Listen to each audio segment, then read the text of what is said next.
If you lost your mother to death, or if your mother was emotionally absent or narcissistic, then you have missed the nurturing care of a mother.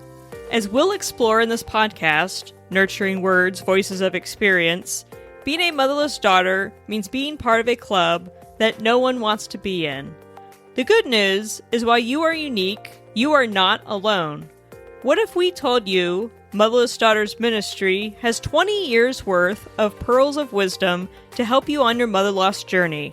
It's true, and we are sharing all of these pearls with you through this very podcast, Nurturing Words, Voices of Experience, sponsored lovingly by Motherless Daughters Ministry. Welcome to episode number 38.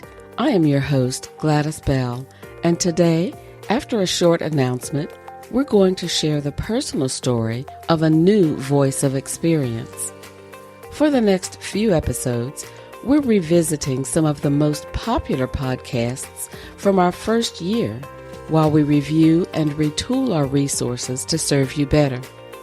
But we need your input on the discussions you want and need to hear.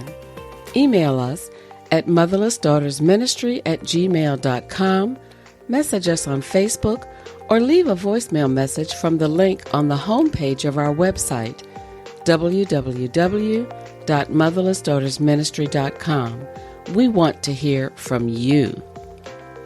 Rekita Chenault, guest blog writer, looked back to the beginning of her healing journey from the light at the end of the tunnel.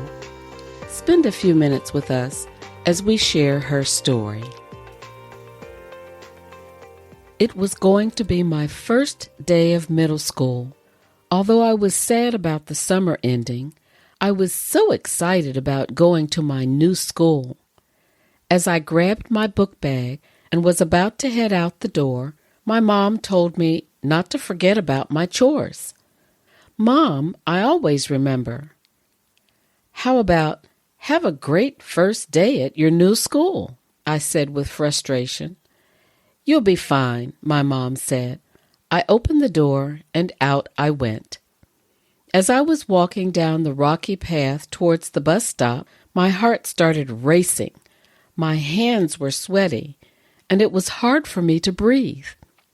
I didn't know what was happening. I had to stop walking and just sit down on the ground.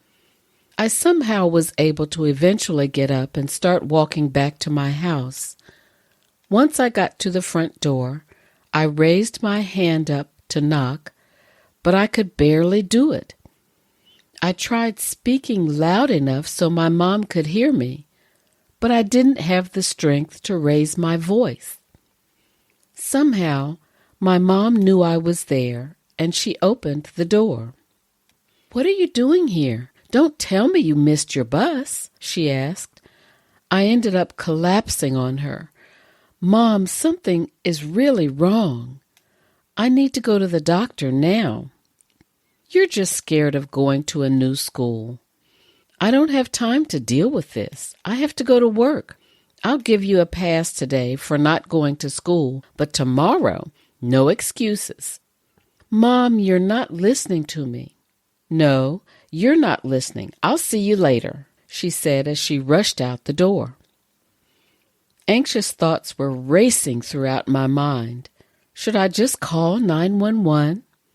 Will I get in trouble with my mom if I do? I felt so abandoned.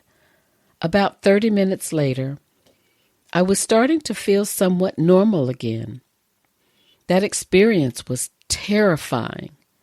To not have my mom right there comforting me made it even worse. I never was taken to the doctor to find out what happened to me that day. After that experience, I was never the same. I had so much anxiety to a point where I couldn't even think straight. It wasn't until later on in life that I discovered that I had a mental breakdown from all the stress I was feeling from not having my mom simply taking care of me. It affected how I operated in life. It was harder for me to make friends because of all the anxiety I was feeling. When I started working, it was hard to keep a job because I had so much trouble concentrating. It wasn't until I was about 23 that I decided to contact a professional for help. I ended up seeing a therapist. At the first visit, I couldn't stop crying. Years of heartache just poured out of me. I told my therapist I felt so ashamed to reach out for help for my anxiety. My mom never wanted to help me. She just wanted me to help her.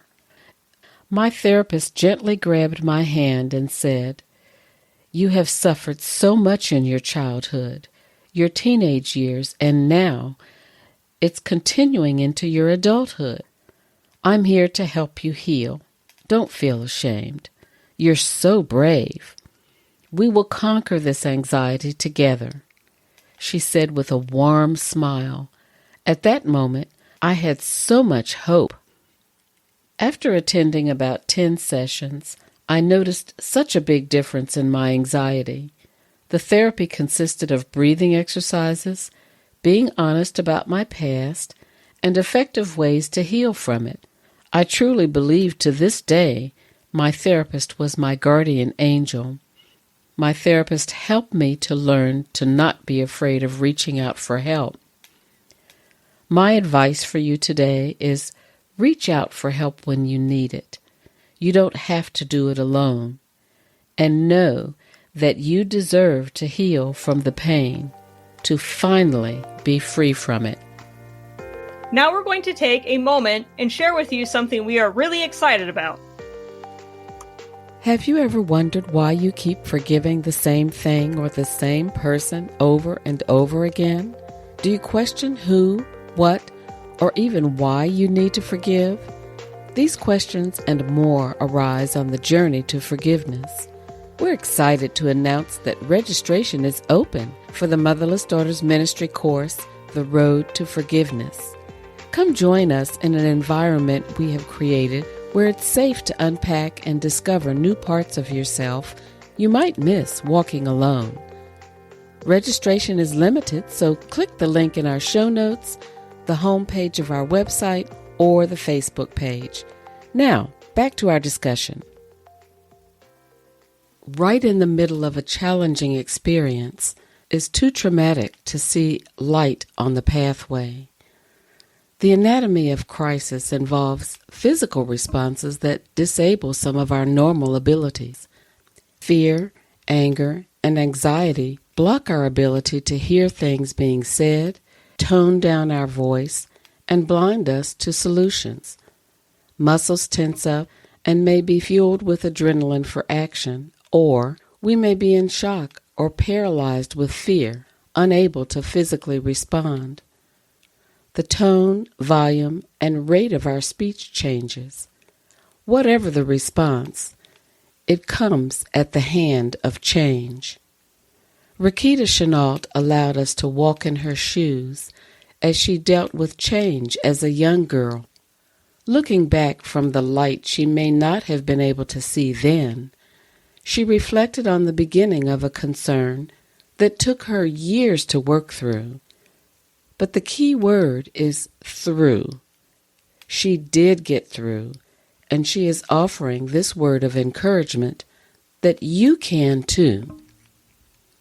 It takes courage to walk back into the beginning of a hurtful experience, and even more courage to be transparent enough to share it with others. A life-changing experience happened in the life of her younger self, and it was never dealt with, never addressed. She endured that trauma alone, and as she stated, abandoned. Looking from outside the experience, I would speculate that someone in her circle was paying attention, understood her environment, and was praying for her.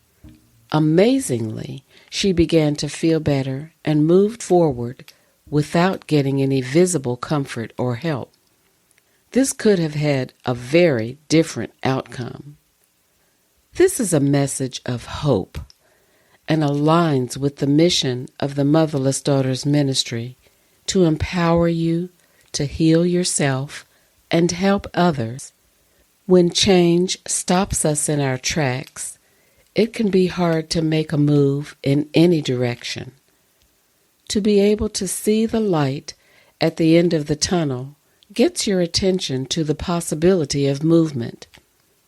It can give you the energy to take that first step. The journey to healing involves taking one step at a time as you are ready. Thank you for spending some of your valuable time with us today. You are the reason we want to continually improve our offerings. So we're looking forward to hearing from you. Send us the topics you want to hear, suggestions, and reviews of the podcast to help us plan for 2023. And remember, you are not alone. If you are in need of more nurturing words, we encourage you to listen to our other episodes. Don't forget to hit subscribe so you can join us next time. We don't want to miss you. We have many Motherless Daughter resources on our website at www.motherlessdaughtersministry.com. You can also find us on our YouTube channel and Facebook at Motherless Daughters Ministry, where you will find support from over 10,000 women. We hope you'll come visit us, and we look forward to joining us next time.